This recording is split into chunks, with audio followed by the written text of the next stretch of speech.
de tous les enfants du Burkina Faso. Leurs corps sont tombés dans les champs de coton, dans les cachots de cailles.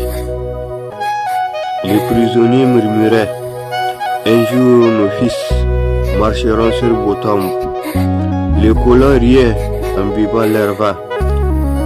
Ils ne savaient pas que Sankara naîtrait. Le 4 août 1983, Thomas Sankara prend le pouvoir. Il renomme la Haute-Volta Burkina Faso, c'est-à-dire le pays des hommes intègres. En 4 ans, il vaccine plus de 2 millions d'enfants, interdit l'exclusion. Le 15 octobre 1987, c'est un fils d'Afrique, puis trahi par son ami Blaise Compaoré, qui l'avait assassiné pour l'intérêt mesquin de la France colonialiste. À Ouagadougou, le tambour se soulève. Sankara, ton rêve est un cri dans nos lèvres. La patrie ou la mort nous vaincra.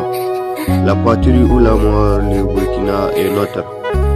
Même les canons blancs n'étendront pas nos voix. Ils ont pris l'or, mais pas notre âme.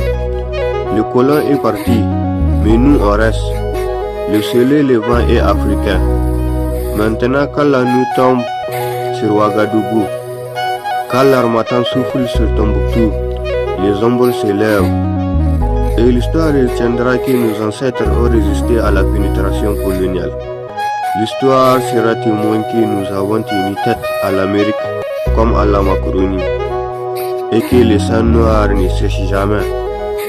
Aujourd'hui, quand le vent souffle sur Bamako, quand la lune éclaire les déserts de Ténéré, et quand les enfants de Ouaga crient Sankara dans les rues, c'est parce que Sankara avait tout donné pour l'Afrique, et que des milliers de Sankara vivent aujourd'hui au Burkina Faso, au Mali, au Niger, comme aux 4 coins cardinaux.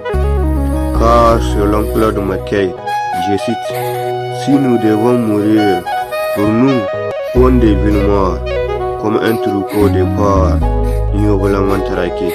Si nous devons mourir, mourons de nobles morts, qui ne coule pas en vain notre sang précieux. Alors, jusque de notre mort, nous forcerons au respect les monstres que nous défions aujourd'hui.